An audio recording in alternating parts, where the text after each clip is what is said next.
Hello, everyone, and welcome to the Stephen Kingcast, one man's musings on the works of Stephen King.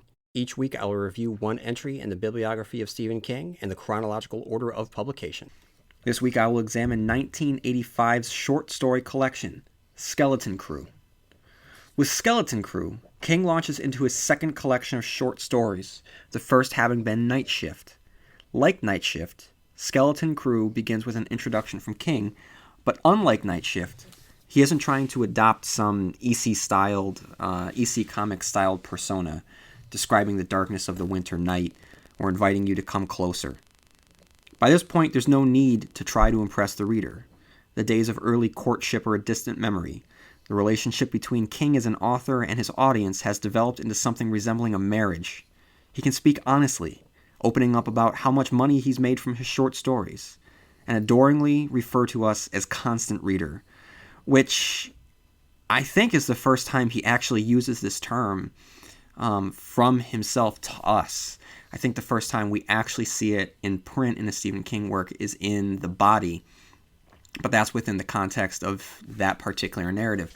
I think that this is the first time we see him actually use his term of affection to us. Skeleton Crew's introduction showcases the writing of a much more confident author. One who is a bona fide literary superstar whose appeal has transcended the medium in which he's worked. At this point, it's 1985. At this point, King has published 15 works under his own name, 5 under the name Richard Bachman, and has seen 8 adaptations between TV and film, with 2 more to come before the end of the year. Needless to say, King has settled into his groove, and I use that term loosely, because in his entire career, while he might have churned out a handful of books that have been less than stellar, the man has never settled. With Skeleton Crew, he returns to the world of short stories, which he'll do once a decade to keep his own mental blade as sharp as possible while proving to the audience that he's still got it. It's proof that behind those eyes there's a brain that won't stop running, even though it has difficulty, King's words not mine, with the trappings of the short story. A short story is a different thing altogether. A short story is like a quick kiss in the dark from a stranger. That is not, of course, the same thing as an affair or a marriage, but kisses can be sweet. And their very brevity forms their own attraction.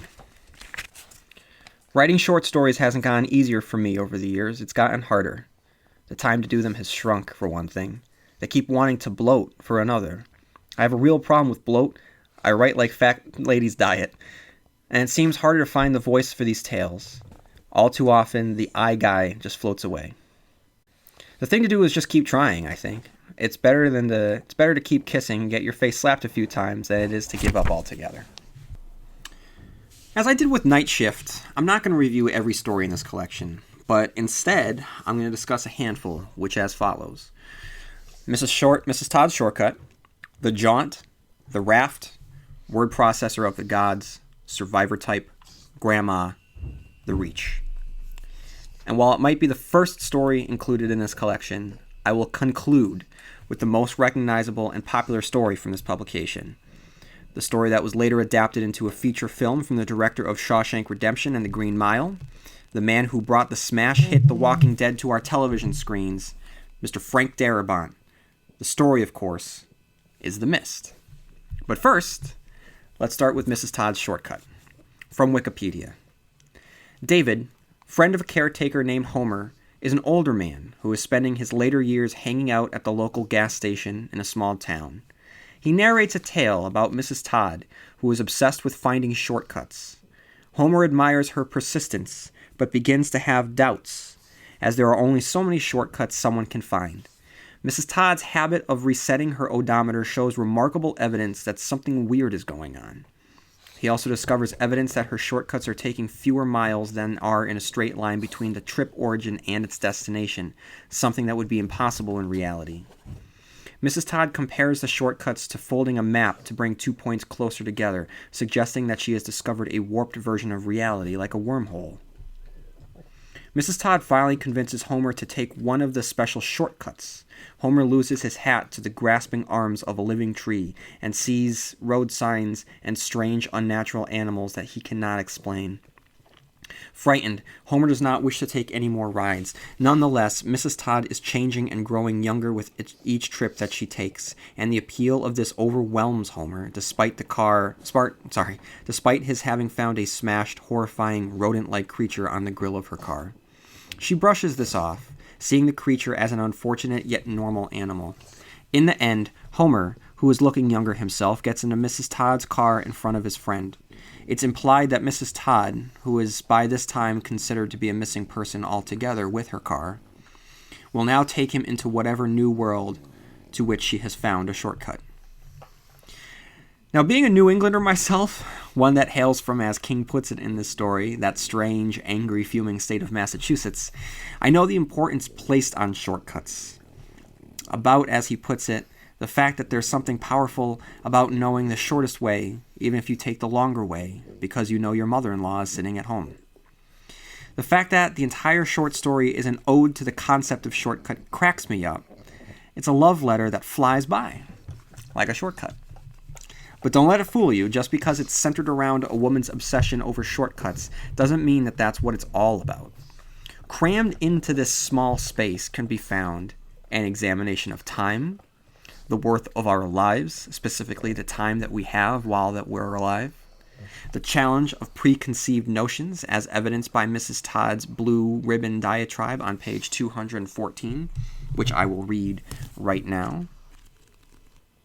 Do you know, Homer, that a man wrote an article in Science Today in 1923 proving that no man could run a mile in under 4 minutes? He proved it with all sorts of calculations based on the maximum length of the male thigh muscles, maximum length of stride, maximum lung capacity, maximum heart rate, a whole lot more. I was taken with that article. I was so taken that I gave it to Worth and asked him to give it to Professor Murray in the math department at the University of Maine. I wanted those figures checked because I was sure that they must have been based on the wrong postulates or something. Worth probably thought that I was being silly. Ophelia's got a bee in her bonnet is what he says, but he took them. Well, Professor Murray checked through that man's figures quite carefully. Do you know what, Homer? No, Mrs. Those figures were right. The man's criteria were solid. He proved, back in 1923, that a man couldn't run a mile in under 4 minutes. He proved that. But people do it all the time. And do you know what that means? No, Mrs., I said, although I had a glimmer. It means that no blue ribbon is forever, she says. Someday, if the world doesn't explode itself in the meantime, someone will run a 2-minute mile in the Olympics. And I'm sorry, as you can hear, my dogs are caught up in the Christmas spirit. They are very excited, and as I'm recording this, they just will not sit still whatsoever. And typically, you've probably heard them a lot in the back of some of these podcast episodes. They're wound up today. They're pretty wound up today. Anyway, someday, if the world doesn't explode itself in the meantime, someone will run a 2-minute mile in the Olympics. It may take 100 years or 1,000, but it will happen, because there is no ultimate blue ribbon. There is zero, and there is certainty, and there is morality, but there is no ultimate. And there she stood, her face clean and scrubbed and shining, that dark hair of hers pulled back from her brow, as if to say, just you go ahead and disagree if you can. But I couldn't, because I believe something like that. It's much like what the minister means, I think, when he talks about grace. You ready for the blue ribbon winner for now? She asks. And also crammed into this small space can also be found the celebration of natural beauty and the roads to get there, aging, the flexible nature of time and space, of independence. Now, in fact, King uses the folding map trick that's later popularized by Sam Neill in Event Horizon, which is neat. And though I've heard, and I could be wrong because I haven't seen it yet, but I think that I heard that Christopher Nolan's Interstellar, the same thing happens. Now, with the story, we're presented with the first-person perspective, which King has used a lot in portions of Carrie, in various short stories, including Jerusalem's Lot, which I reviewed in a Night Shift episode, and at this point in his career, most recently with the Dennis sections of Christine. By presenting David as our narrator, it allows us to keep our distance from the more fantastic elements of the story. Another version of the story would be to present it through the eyes of Mrs. Todd and experience the wonder of traveling between worlds. Because we had just experienced that with the talisman, we don't have to here. The first-person perspective of David makes for an H.P. Lovecraft-style narrative, in the sense that Lovecraft's character is always bumped up against the unexplainable. Just a brush, and the brush up against an alien concept would be enough to drive one to madness. Here, we have the fantastic juxtaposed against the ordinary, as established by the setting of Castle Rock, Stephen King's go-to fictional town. The setting serves to highlight Mrs. Todd's adventures, the ones we don't get to see, only get glimpses and hints of, whether it be her aging backwards or the strange creatures that pop up throughout the text. Castle Rock is our anchor in the text, the recognizable world that includes descriptions like the one on page 206 of the paperback edition. It was October, which is a peaceful time in Castle Rock. Lots of the lake places still get used on the weekends, but the aggressive, boozy summer socializing is over by then, and the hunters with their big guns and their expensive non-resident permits pinned to their orange caps haven't started to come to town yet. Crops have been mostly laid by, nights are cool, good for sleeping, and old joints like mine haven't yet started to complain. In October, the sky over the lake is passing fair with those big white clouds that move so slow. I like how they seem so flat on the bottoms, or how they hold a little gray there, like where the shadow of the sundown foretold, and I can watch the sun sparkle on the water and not be bored for some space of minutes. It's in October sitting on the bench in front of Bell's and watching the lake from afar off. I still wish that I was a smoking man. Also contributing to the fantastic nature of the story is the title itself. Mrs. Todd's shortcut invokes Mr. Toad's Wild Ride, a Disney ride inspired by Mr. Toad's automobile obsession from The Wind in the Willows. The connotation helps reinforce the magical events of the story. This can't be coincidental. Homer makes mention of frogs and tadpoles on page 208. Now, there's so many sections of this text that I could read for a quote, right? And I wanted to read them. But that would just mean that I'd have to read the whole story to you. As I stated earlier, the concept might be about a magical shortcut, but the narrative is a shortcut itself to larger ideas, philosophies, themes, and like so many shortcuts, they get you there in half the time, but they don't skip out or cheat you with the beauty of the world around you. So that's Mrs. Todd's shortcut. Strongly recommend it. Next up, we have the Jaunt from Wikipedia. As a family prepares to be jaunted to Mars, the father entertains his two children by recounting the curious tale of the discovery and the history of this crude form of teleportation. He explains how the scientists who discovered it quickly learned that it had a disturbing and inexplicable effect on the mice sent through. The mice would either die instantly or behave erratically before dying moments later, eventually concluding that they could only survive the jaunt effect while unconscious. That, the father explains, is why all people must undergo general anesthesia before using the jaunt. The father spares his children the gruesome semi-apocalyptic account of the first human to be jaunted awake. A condemned murderer offered a full pardon for agreeing to this experiment. The man came through and immediately suffered a massive heart attack, living just long enough to utter a single cryptic phrase, "It's eternity in there." The father doesn't mention that since the inception of the technology, roughly 30 people have, voluntarily or otherwise, jaunted while conscious. They either died instantly or emerged insane. One woman was even shoved alive into eternal limbo by her murderous husband, stuck between two jaunt portals. The man was convicted of murder, though his attorneys attempted to argue that he was not guilty on the grounds that his wife was technically still alive. The implications of that argument only served to secure and hasten his execution. The father then reveals the nature of why any conscious being goes insane or dies after being jaunted. It's theorized that while physically the process occurs nearly instantaneously, the condemned man traveled 2 miles between two portals in 0.000000067 seconds. To a conscious mind, it lasts an eternity and beyond. One is simply left alone with their thoughts in an endless field of white for an unthinkable length of time, suggested to be possibly anywhere from hundreds to billions of years. If one is stuck in this horrific limbo, their mind will either shut itself down or be driven insane from the lack of eternal stimuli. However, the father is careful in his wording to keep from scaring his family. After the father finishes his story, the family is subjected to the sleeping gas and jaunted to Mars. When the father wakes, he finds that his inquisitive son held his breath while being administered the general anesthesia in order to experience the jaunt while conscious, and has been rendered completely insane. Hair suddenly lengthened and white with shock, corneas yellowed with age, the boy, though hardly resembling one by now, having experienced an eternity and beyond, cackles like a lunatic and confirms the terrible nature of the conscious jaunt, shrieking, "Longer than you think, Dad! Longer than you think!" The boy then claws his own eyes out.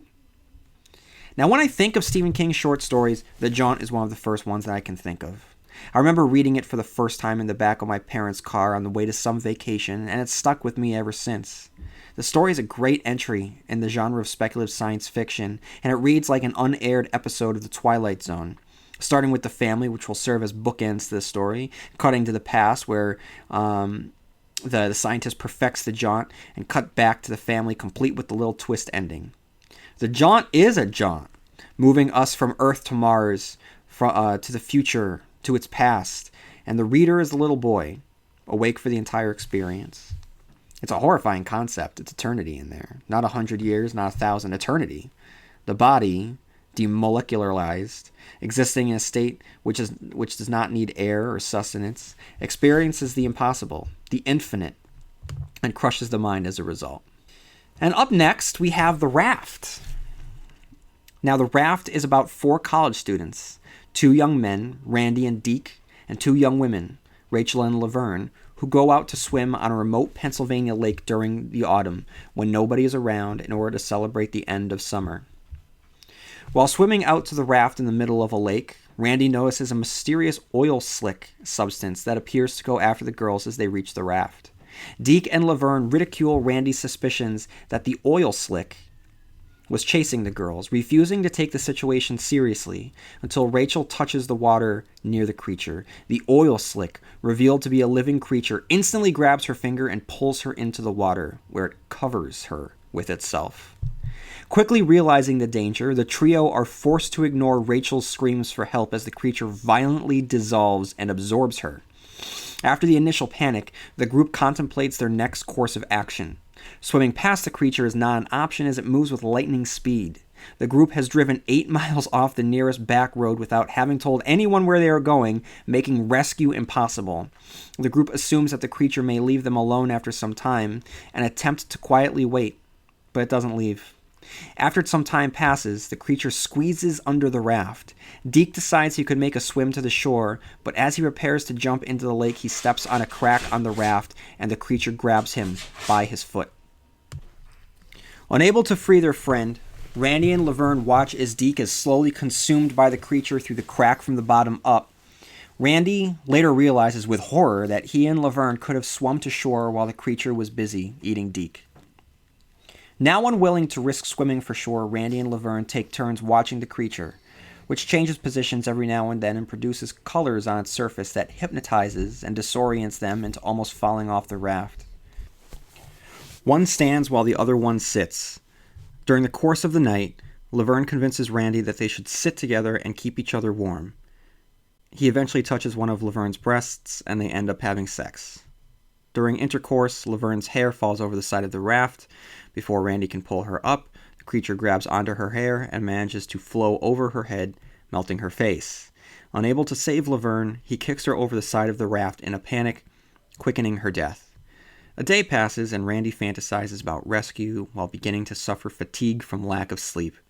The creature begins to flow under the raft every time Randy tries to sit down, forcing him to remain permanently standing. After nightfall, Randy finally gives up, acknowledging the hopelessness of the situation. He turns to the creature and begins to think that the colors the creature produces will take the pain out of being consumed. Randy does not look away as the creature begins to produce its colors, and the story ends. So I said earlier that when I think of Stephen King short stories, I think of The Jaunt. I also think of The Raft, a short story popularized by its segment from Creepshow 2, a Stephen King, George Romero anthology that I haven't mentioned yet in any of the podcast reviews, and I apologize for that. In the chronology of King's works at this point, Creepshow has come out, so I know I should have talked about it, and I will, I promise. I'm just too caught up in the actual books themselves and the movie adaptations of the books. So in the shuffle, Creepshow kind of just got lost. But I will get to Creepshow at some point. Probably as a bonus episode somewhere down the line. But I will get to it. Regardless, back to the here and now. The Raft is one of those simple yet effective stories that just races along. The tension builds. Randy spots an oil slick. What is that? And almost immediately after, it attacks. It's just the Blob meets Jaws. It's Aqua Blob. It's a fun story. It's effectively written, and the feeling of isolation is palpable. The four characters are completely isolated, completely vulnerable. October on a lake is beautiful, and for the second year in a row, I've gone camping by a lake. And during those times while kayaking, I always think of this story, and I keep my eyes on the water just in case I see an oil slick. Now, with that said, any compliments? There's also two major issues that I have with this story. One, the misogyny present within the male characters and the treatment of Laverne. I mean, it would be one thing if one character was misogynistic, but the problem is both of them are. Randy feels the urge to hit Laverne, and Deke has no remorse when he does so. I don't understand why King made the decision to do this, but it really took me out of the story. You know, the second issue is, why the hell, in a story where after two of the four characters have been brutally murdered by an alien monstrosity who melted one and sucked the innards out of the other through the raft floorboards, only after it squeezed so hard it caused blood to jet spray from his mouth, when the survivors are freezing, wet, and scared, does King think it's necessary to include a sex scene? I mean, it's not going to happen. I'm sorry. It's not going to happen. So I think it's a poor decision. I think that it really lowers the quality of the story itself. Now, keep in mind that while published in 1985, the story was actually written in the 60s. To me, the sex scene is indicative of a younger writer. And I think that if King wrote it right now and hadn't written it before, that scene would not be there. So the next story is The Word Processor of the Gods, Wikipedia. A middle-aged writer is disenchanted with his tyrannical wife, his disrespectful teenage son, and his life in general. He receives the gift of a custom-built word processor from his nephew, a teenage electronics genius. Unfortunately, the nephew suddenly dies in a car accident caused by the writer's abusive brother who was driving drunk. The writer must figure out on his own how to use the gift. He discovers that the word processor enables him to write things into existence, delete things from existence, and alter the fabric of his reality, at least as long as the rickety word processor still functions. He erases his wife and son, and seconds before the processor's demise replaces them with his nephew and the nephew's kind, gentle mother. Again, I don't have much to say about it. It's just that the story reads like it belongs with an introduction by Rod Serling. It's quick, to the point, has that what-if quality that makes King's work stand out. It's fun to introduce kids to the things we love, like punk rock. But one thing we shouldn't introduce them to is lottery tickets, because they can put kids at risk of developing a gambling problem in the future.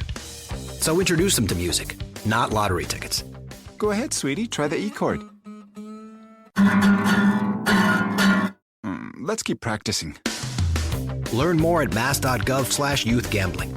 A message from the Massachusetts Department of Public Health. Next up is Survivor Type. Survivor Type is written as the diary of a disgraced surgeon, Richard Pine, who, while attempting to smuggle a large amount of heroin on a cruise ship on a round trip from the USA to Thailand and back, finds himself marooned on a tiny island in the Pacific with very limited supplies and no food. A self-proclaimed survivor type, his diary entries documenting his day-to-day activities become more and more disjointed and raving, revealing his slow mental decay and eventually insanity caused by starvation, isolation, and drug use. Determined to hold out for rescue, he goes to horrifying lengths to survive. After breaking his ankle while attempting to draw attention to himself when he sees a plane passing by, he amputates his foot then realizes he has to eat it to survive. He continues to amputate his own limbs to use as a food source, ingesting the heroin as a crude anesthetic during the operations. Although he initially keeps track of the dates, the diary entries begin January 26th, his increasing mental instability causes him to lose perception of days past, finally ending with the entries with Feba and Fe 40. His last few diary entries are barely comprehensible, indicate that he is cut off and eating everything below his waist, as well as his ears, and drools uncontrollably as he ponders which body part to consume next. The diary entries end when he cuts off his left hand to eat. The ending implies Richard would later be found dead, probably the result of self-cannibalism since the diary was apparently found in red, and Richard mentions that he would have destroyed it right before being rescued. Again, I don't have much to say about it. It's just like it's a fun, gruesome story that reads like a twisted version of Flowers for Algernon. The text devolves as it goes along, showcasing the man's growing madness. So, it's worth reading. Don't really have much other to say other than that. Then we have Gramma from Wikipedia. An 11-year-old boy named George Bruckner is at home with his mother when the two find out that George's 14-year-old brother, Buddy, has broken his leg playing baseball. George's mother must go into the city, an hour away, to visit Buddy in the hospital, but someone must stay home to watch her own mother, a huge, cantankerous, ancient, bedridden woman. George reluctantly volunteers. As George sets about the kitchen after his mother leaves, he begins to think about his grandma and recalls the first time she came to the house. He had been 6 years old, and the old woman demanded that he come to her and that she could give him a hug. George was terrified by the idea and cried endlessly. His mother eventually pacified Grandma, promising that he would hug her in time. George waits for his mother to return. As the hours pass, strange thoughts, events he had witnessed earlier, begin to surface in his mind. He recalls overhearing his mother's siblings begging her to care for the old woman. "You're the only one who can quiet her down, Ruth." Eventually, Ruth was forced to leave San Francisco and moved to Castle Rock, Maine, to care for their mother. George also recalls that Grandma had been kicked out of her church for owning particular books. He finally remembers that the woman had been infertile for a long while, any pregnancies she did achieve ending in miscarriages or stillbirths, and it only was after being excommunicated that she first became pregnant and gave birth to a healthy child. George suddenly hears a scraping sound on the sheets. He imagines Grandma's long, ragged fingernails rubbing against her bed. He enters to check on her and watches the obese, white, almost formless woman for a few moments. Quite suddenly, he recalls other memories, his grandma uttering strange words one night, and relatives dying the next morning. George abruptly realizes that his grandmother is a witch, having gained dark powers from reading the forbidden tomes. As George makes this realization, he realizes that his grandma has died. Though terrified, he checks her pulse and holds a mirror before her nose, making sure. Once he's convinced, he prepares to make a phone call to the doctor, only to find that the phone is dead. George opts to wait for his mother to come home and thinks of the praise he will gain for handling the situation so calmly until he realizes that he did not cover his grandmother's face. He imagined his brother tormenting him endlessly for the cowardly action. Determined, George enters the dead woman's room and places a sheet over her flabby face. As he does, her hand suddenly wraps around his wrist and holds it for a few moments. George flees the room, injuring his nose in the process. As he tries to rationalize the movement, he hears groaning from the next room, as though the corpse was trying to get off the bed. He then hears his grandma calling him. "Come here, Georgie. Grandma wants to give you a hug." George is terrified and races from the room. He hears the enormous woman stumbling after him, and even guesses that as a witch, she waited until she was alone with him to die. His Aunt Flo calls, and he tries to explain the situation. Really? Really? That's what Stephen King decided to name the aunt? And tries to explain the situation as Grandma enters the kitchen. Aunt Flo tells him that he must invoke the name of Hastur and tells Grandma to lie down in his name. Grandma knocks the phone from his hand, and George screams the phrase repeatedly, "You have to lie down. In Hastur's name, lie down." Grandma wraps her arms around him. The story jumps to an hour later, with George sitting calmly at the kitchen table. When Ruth returns, George runs to her, explaining that Grandma died. His mother fearfully asks if anything else happened. George denies it and goes off to his room to sleep. It's implied that Gramma has possessed George, turning the boy into an evil warlock, as he used a spell to strike down his Aunt Flo with an aneurysm. The story ends with George grinning wickedly, imagining the kind of torture he will be able to inflict on his... Let's be honest, finding the right promotional products can feel overwhelming. But with 4imprint, it's easy. 4imprint makes it stress-free, straightforward, and backed by real peace of mind. That's 4imprint certainty. Not sure what promo products to order? You can get free samples, expert advice, even free help with your logo, so everything turns out even better than you expected. Need options? They've got thousands, including branded apparel, drinkware, outdoor, and all the trade show essentials. And when your order arrives, it's packed with care and backed by their 360-degree guarantee, which means it shows up looking great and right on time. In a rush, 4imprint has quick turnaround options too, so you can hit your deadline without breaking a sweat. Whether you're prepping for a summer event or just refreshing your promo lineup, 4imprint helps you get it done confidently and with simplicity and ease. Head to 4imprint.com to find out more. 4imprint, for certain. Brother. Now, Gramma plays off a very real childhood fear that's rarely seen. Children are afraid of the elderly. Not all the time, but the story is rooted in truth. Something about the elderly, I don't know. Maybe it's because they exist at the other end of the spectrum, that their nearness to death causes the child on some level to acknowledge his or her mortality. The elderly, therefore, in this case, represents a grim reaper of sorts, bringing death to something that had been unaware to death's very concept. So it's not surprising that the threat in the story is George's own grandmother, who is actually a witch. It's a short story, but a horrifying concept. Plus, it brings up the fact that the threat is family, someone who should protect you from threats, not the threat itself. It's a perversion of sorts, and on one level, you could read it as a metaphor for child abuse at the hands of a family member, a young boy corrupted at the hands of a loved one, forever changed. And then we have The Reach, from Wikipedia. Stella Flanders, the oldest resident of Goat Island, has just celebrated her 95th birthday. She has never crossed the Reach, the body of water that separates the island from the mainland, in her entire life. She tells her great-grandchildren when they ask, "I never saw any reason to go." Stella comes to realize that the cancer that she's known she has and has kept to herself is in its final stages when she starts seeing the deceased residents of Goat Island. Her visions start with her husband inviting her to come across to the mainland. After her impending death draws near, Stella encounters more apparitions of the dead of Goat Island, and she makes peace with the knowledge that it's her time to go.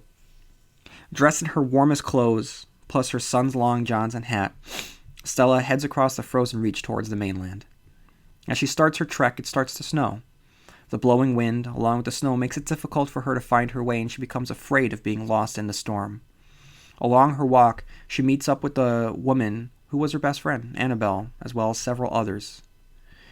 When the wind whips the hat off her head, her dead husband Bill is there and gives her his hat.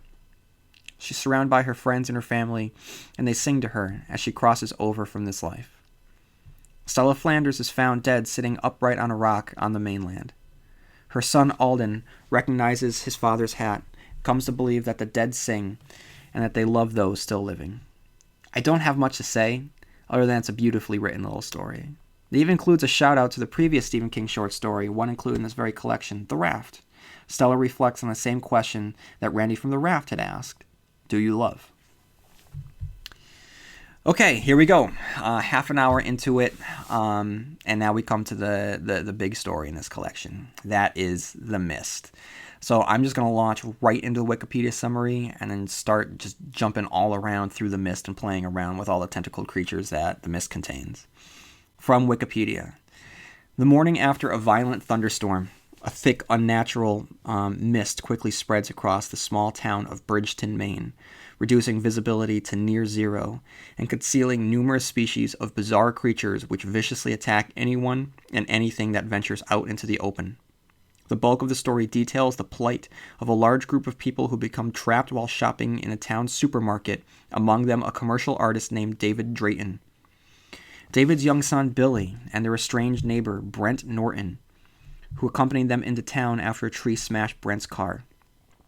Amongst others trapped in the market are a young woman named Amanda Dumfries and two soldiers from a nearby military installation, home to what is referred to as the Arrowhead Project. The two soldiers' eventual joint suicide lends some credence to the theory that this project was the source of the disaster. Soon after the mist develops, something plugs up the store's generator exhaust vent. When a young bag boy named Norm steps outside to fix the problem, he's pulled into the mist by a swarm of tentacles. David and Ollie Weeks, the store's assistant manager, witness Norm's death and try to convince the remaining survivors of the danger lurking outside. Norton and a small group of others refuse to believe, accusing David of lying. They venture out into the mist to seek help, where they are killed by a huge unseen creature. This, along with a deadly incursion into the store by a pterosaur-like creature and a disastrous exposition to the pharmacy next door, lead to paranoia and panic, consuming the remaining survivors. This spiraling breakdown leads to the rise to power of a religious zealot named Mrs. Carmody, who convinces most of the remaining survivors that these events fulfill the biblical prophecy of the end time and that a human sacrifice must be made to save them from God's wrath. David and Ollie attempt to lead the remaining allies in a covert exit from the market, but are stopped by Mrs. Carmody, who orders her followers to kill her chosen victims, Billy and Amanda. However, Ollie, using a revolver found in Amanda's purse, kills Miss... Sorry, those are my dogs. They just came in from outside. However, Ollie, using a revolver found in Amanda's purse, kills Mrs. Carmody, causing her congregation to break up. En route to David's car, Ollie is bisected by the claw of a very large creature similar to a giant lobster or crab. David, Billy, Amanda, and elderly yet tough schoolteacher Hilda Repler reach the car and leave Bridgeton, driving south for hours through a mist-shrouded, monster-filled New England.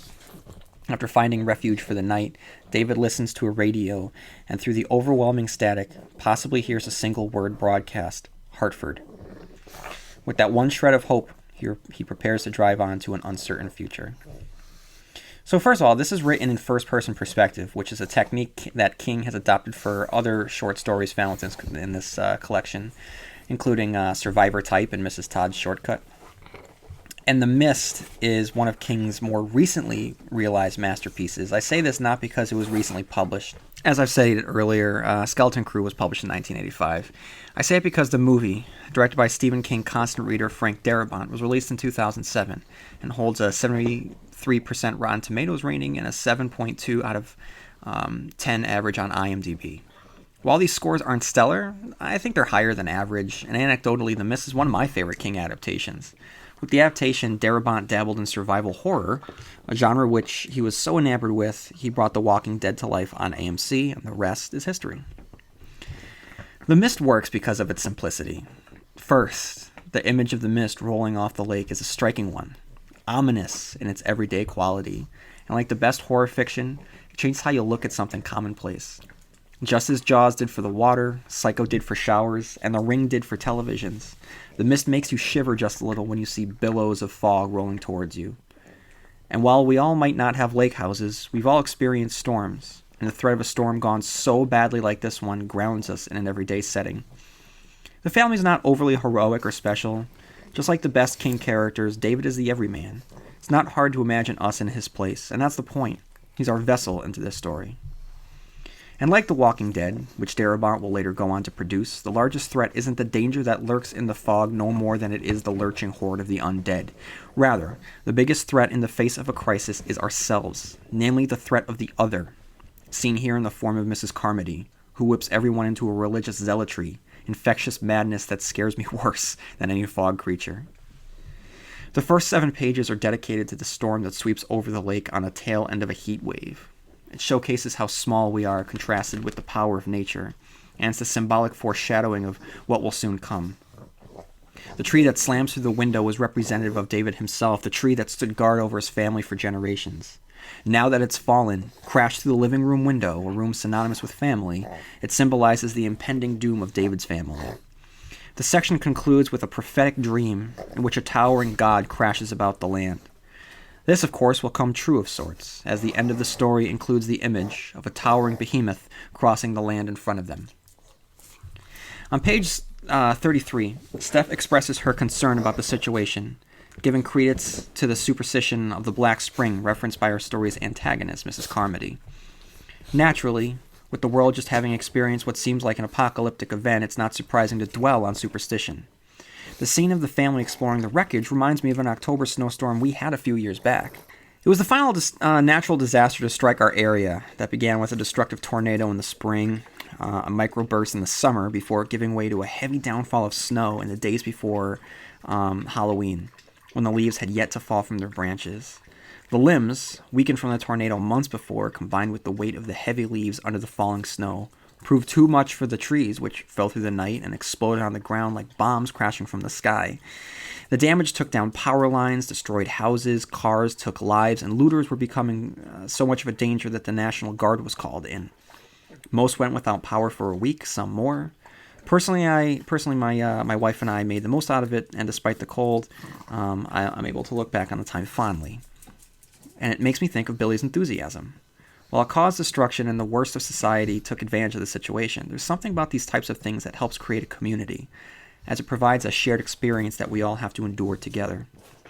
It's no surprise that the destruction at the lake mends, however weakly, the schism between Norton and David. The bond over the shared destruction, David's boathouse, which Norton apologizes for, and Norton's T-Bird. Before that can happen, however, King masterfully presents the coming of the mist with ominous glee. It rolls against the wind, the way Pennywise's balloons from It does, creating an unnatural occurrence. And from there, David thinks of the Arrowhead Project, which invokes a 1950s B-horror movie when the experiments of scientists, the government, and the army go horribly awry. Nothing horrible or out of place has happened yet, but King imbues so much menace in the oncoming mist that we can't help but begin to grow tense.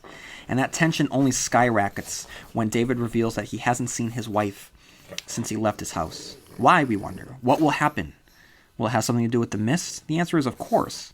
It's the title of the story, after all. I imagine that it's only entitled The Mist and not The Fog because John Carpenter had beaten him to the punch. Running a business is hard enough, so why make it harder with a dozen different apps that don't talk to each other? One for sales, another for inventory, a separate one for accounting. Before you know it, you are drowning in software instead of growing your business. This is where Odoo comes in. Odoo is the only business software you'll ever need. It's an all-in-one, fully integrated platform that handles everything. CRM, accounting, inventory, e-commerce, HR, and more. No more app overload. No more juggling logins. Just one seamless system that makes work easier. And the best part, Odoo replaces multiple expensive platforms for a fraction of the cost. It's built to grow with your business, whether you are just starting out or already scaling up. Plus, it's easy to use, customizable, and designed to streamline every process, so you can focus on what really matters, running your business. Thousands of businesses have made the switch, so why not you? Try Odoo for free at odoo.com. That's ODOO.com. The third section is simply entitled The Mist, and it's where King reminds us that while he's a master craftsman of all genres, he's the master of horror. First, he gathers his players within the grocery store: Ollie, David, Billy, Norton, Bud, Brown, Mrs. Carmody, the Army Boys, and others. It's while when gathered that the threat of the mist is presented in a raw and chilling fashion. First, the emergency vehicles rush by. Then, shoppers head towards the fog, only to be warmed by the harbinger of doom, Mrs. Carmody. And then the man comes running out of the fog, screaming that something within it had taken a man. Like I said earlier, it isn't what's in the fog that's as frightening as what's in the grocery store. At the first hint of catastrophe, the crowd begins to grow hostile, each uncaring of the next. The threat without is teased while the threat within begins to grow. And then the mist comes, and with it, the screams. The mist exacerbates the crowd, from the girl who shoves Mrs. Carmody to the guy who threatens Billy, to David's threat of the man and the bickering husband and wife over the trivial detail of which town had suffered through an earthquake. The section concludes with the woman entering the fog to return home, in a wonderfully written scene which illustrates the willing impotence of our characters on pages 63 to 64 of the paperback edition. "Aw, lady, listen," the teenage kid who had shouted at Mrs. Carmody began. He held her arm. She looked down at his hand, and he let her go shamefaced. She slipped into the fog. We watched her go and no one said anything. We watched the fog overlay her and make her insubstantial, not a human being anymore, but a pencil ink sketch of a human being done on the world's whitest paper. And no one said anything. For a moment, it was like the letters of the keep right sign that had seemed to float on nothingness. Her arms and legs and pallid blonde hair were all gone, and only the misty remnants of her red summer dress remained, seeming to dance in white limbo. Then her dress was gone too, and no one said anything. Things escalate quickly in the next scene when David enters the storage room to shut off the generator, and when in the dark hears something sliding against the wall outside. It speaks to the more primal instincts within us. It makes the skin on our arms crawl. It's the monster in the dark, and it's coming for us. And when the monster comes, it comes on strong in an incredible scene that sets the stage for how much danger we're in, as well as reveal the character traits of David, of Ollie, of Jim, and others. It's gripping, it's unrelenting, it's horrific.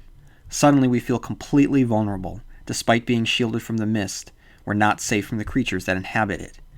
And while David is able to beat back the creature from without, the tension does not abate, as Norton not only refuses to believe the story of dead bag boys and blood-sunken tentacles, he believes it's a trick being played on him by the locals. This does not come out of the blue. Because King had established the relationship between the two men, it was only a matter of time, and with Norton we have a ticking time bomb. Much like Mrs. Carmody, whose length of sizzling fuse is unknown. And rather than draw clear lines in the sand, King makes those lines foggy. For instance, when David addresses the store, his allies are composed of Myrtle, Jim, and Mrs. Carmody, two men he had just physically assaulted, and the woman who will whip the store into a bloodlust. A lesser writer would have been content with distinct camps of good and evil, but not King. And while it might be a stretch to call a story of monsters in the mist realistic, the shifting allegiances and fear of the survivors certainly ring true. And within the camp of survivors, King again demonstrates that while he may be a master of horror, he is equally as talented at crafting the quiet hero, embodied here in the form of Ollie, soft-spoken, good-natured, not one destined for greatness, but in the face of danger chooses to stand his ground simply because it's the right thing to do. Ollie, more so than David, speaks to my central thesis of Stephen King's philosophy that despite the horrors and bleakness found within the stories, the bleakness and the horrors are offset by the goodness found within the everyman, the meek. I'm going to get to the movie later, and spoilers for the movie, but the ending could not be any different. But like I said, I'm going to get to that later. Blood sacrifice. When Mrs. Carmody utters those words, the reader should begin to grow more afraid of fellow man than the pallid things within the mist. King teases the depths to which humanity can sink before pulling back and focusing on the more rational aspects of humanity, with the group attempting to problem solve, rationalize what they can. The rationalizing can be a defense, yet it's also the most dangerous thing one can do in the situation, as it is for Norton and his crew, who over-rationalize the situation. Norton has committed to the rational, to the extent that when he leaves the grocery store, a part of him knows he's going to die, but does so because he can't be proven wrong. He enters the mist behind a shield of rationality, and we see how effective that shield holds up against the unknown. As the short story progresses, King steers the narrative into a gratuitous sex scene. It's not as gratuitous as the one in the Raft, but I find it gratuitous nonetheless. One can argue that in the face of death, two bodies will seek each other out as a defiant act against their own demise, a celebration of life. However, I imagine people would be a little bit too scared, too tired, too dirty, too horrified to get into it. I'm no prude, but this does not ring true to me.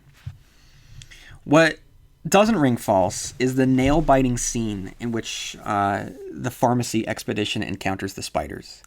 The reveal of the spiders, first the webs, then the dangers of the webs to the dog-sized spiders themselves is masterfully constructed. The spiders just don't serve the scene, but provide one aspect of the climax's conflict. Our heroes are stuck between a rock and a hard place, specifically between death from sacrifice by a religious fanatic or from the horrors in the mist.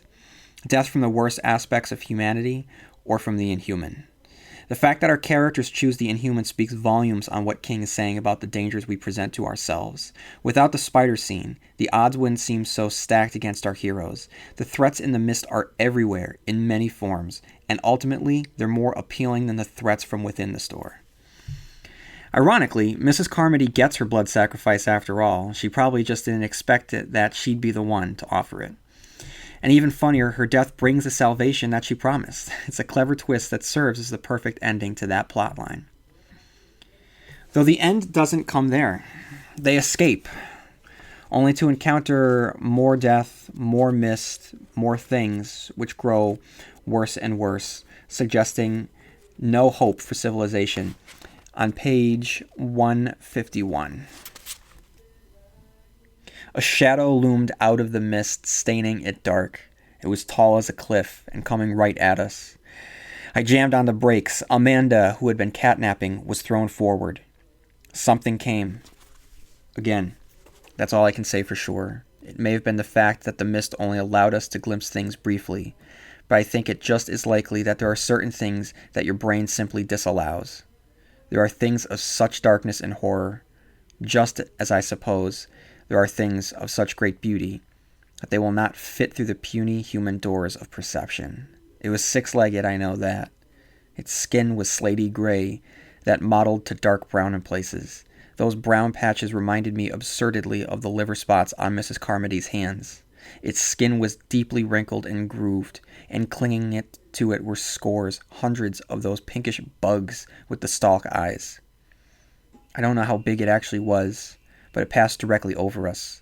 One of its gray, wrinkled legs smashed down right beside my window, and Mrs. Repler said later that she could see the underbelly of its body, though she craned her neck up to look.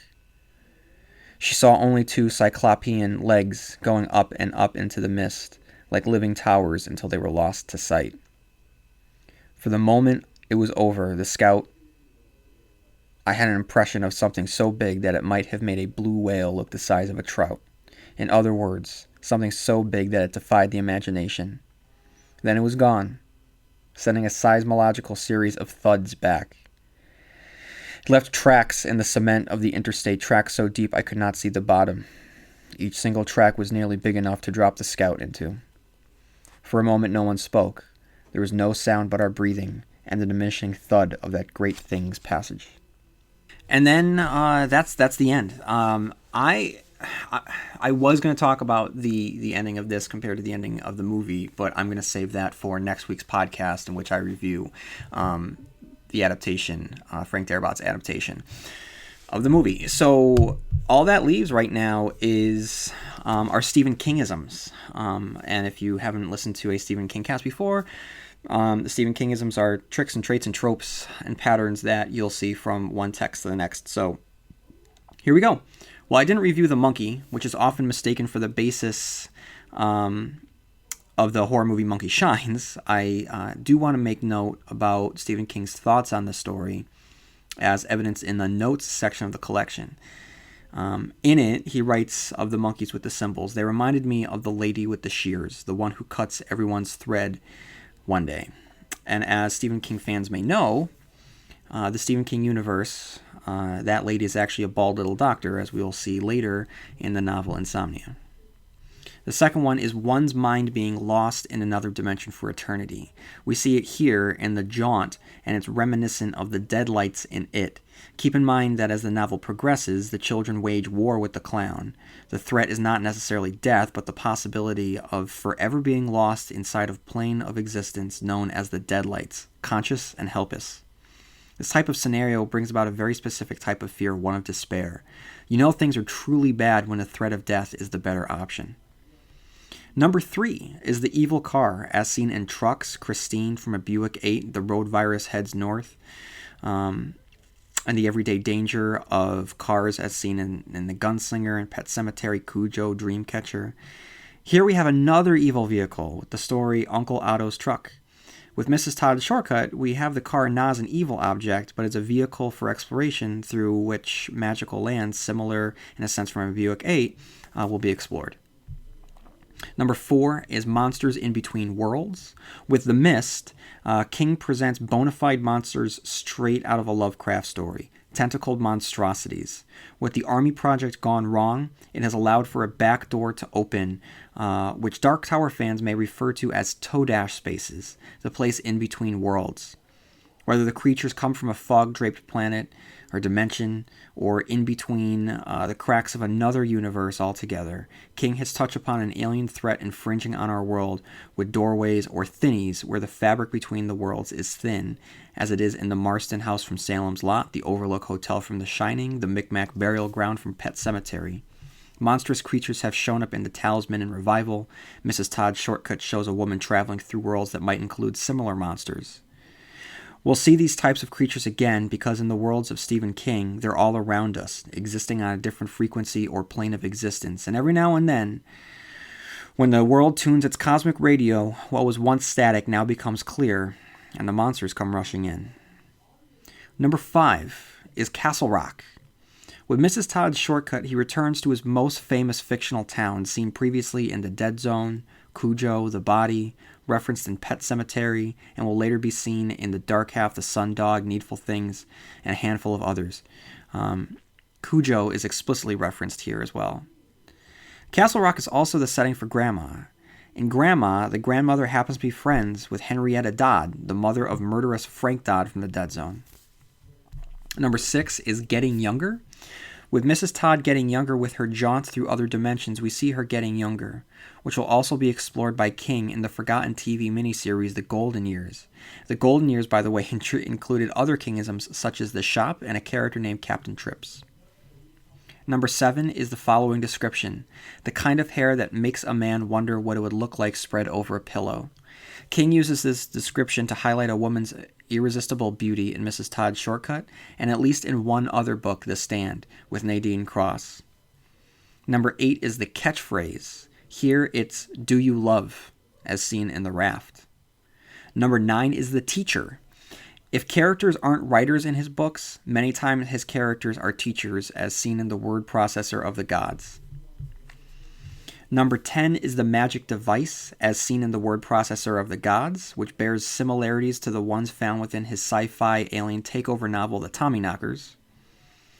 Number 11 is a child being left alone with a dying relative, seen here in Gramma and with Zelda in Pet Sematary. Number 12 is the old witch and the child. With Gramma, it won't be the last time we see an old witch prey on a younger person. We've seen it in some form with the hag in room 217 from The Shining, and we'll see it again with Rhea the Coos from Wizard in Glass and her jealousy of Susan's youth and beauty. And we see it in another Skeleton Crew story, The Mist, as Mrs. Carmody wants to use Billy as a blood sacrifice to the creatures in the fog.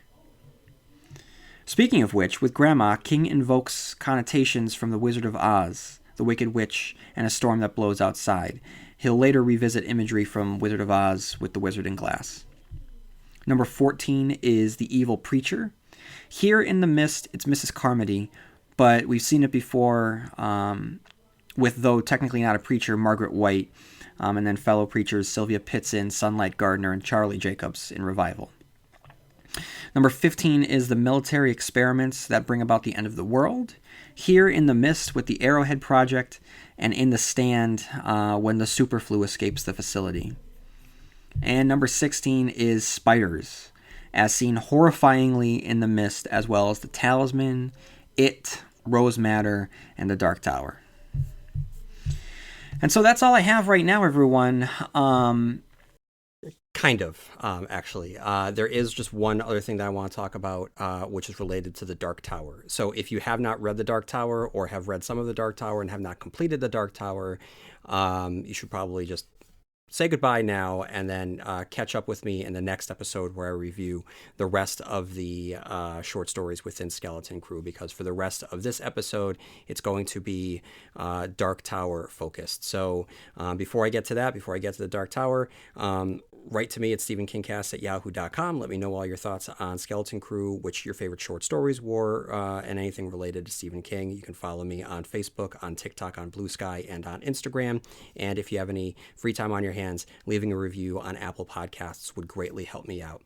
So may you have long days and pleasant nights, everyone. I'll see you here next week, where MOON spells Stephen Kingcast, unless you're sticking around right now for my thoughts on The Dark Tower.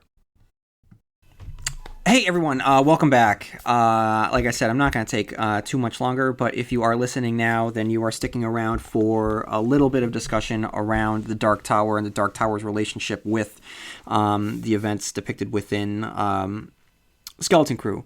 So I've already discussed the Mist being an example of creatures from Todash spaces entering our world. The Mist creatures are similar to other alien beasts we'll see, hinted at in From a Buick 8, in the final book of The Dark Tower, when Roland and Susanna have to flee from a behemoth in the dark. Dark Tower fans know that there are other worlds than these, which allow for all manners of creatures, including these monsters who sometimes slip into our own, either through doorways, magic cars, thinnies, or interdimensional military projects gone wrong. Now, I want to talk not necessarily about a Dark Tower related connection, but a Stephen Kingism that I couldn't talk about earlier because in discussing it I'd have to give away a major plot point of the Dark Tower. And that's the power of the author as a god in his world. So if you have not finished the Dark Tower series, you need to turn back now because I'm going to get into heavy spoilers. Okay? So if you're still listening, you know the end of the Dark Tower. So, as you know, Stephen King appears in the Dark Tower, and his life must be saved by the quartet so he can finish writing the story, their story, so that Roland can reach the tower. Now, in the text, King isn't some god, some great god, but merely a puppet of larger forces at work that he can't understand. It's actually a humbling look at his work. Rather than putting himself up on a pedestal, he acknowledges that he's merely a conduit or tool used by the cosmic forces who need the story told. Regardless, it's a Kingism that's similar to the word processor of the gods, in which we find an author who has the power to rewrite reality. And when the last 3 Dark Tower books were being released, when they were released, in the front section of the book where it had all of Stephen King's works, in bold, the publisher had identified the works that would be related to the Dark Tower, and Skeleton Crew was in bold. And this was before the final books were published. So when I saw this list and I had read Wolves of the Kala, and we were gearing up for Song of Susanna and the Dark Tower, looking at the list, I saw that Skeleton Crew was in bold, and I got worried because if you've listened to my Gunslinger 2-part review, you know that I had really bad feelings when I read the re-release of the Gunslinger, and I had a sinking suspicion that there was going to be a meta aspect to this story, in the sense that Stephen King had really built up the importance of 19, and then 19 was included in the story itself, and it drove someone insane. And I thought that the Allie from the Gunslinger was driven insane because she realized that she was just a character in a book. So all of these suspicions were kind of swirling around my head, and when I realized that the word processor of the gods was included in Skeleton Crew, and Skeleton Crew was identified as a Dark Tower related novel, I got worried. Now, looking back, I don't think that Stephen King was pointing out word processor of the gods. I think that he was really pointing out the Mist and the Arrowhead Project. But still, it's the idea of the author as God is definitely something that Stephen King has done in a couple books here. So that's all I've got, guys, for this week. Like I said, stick around next week as I review Frank Darabont's 2007 adaptation of The Mist. So I'll see you here, same King time, same King channel, Stephen Kingcast.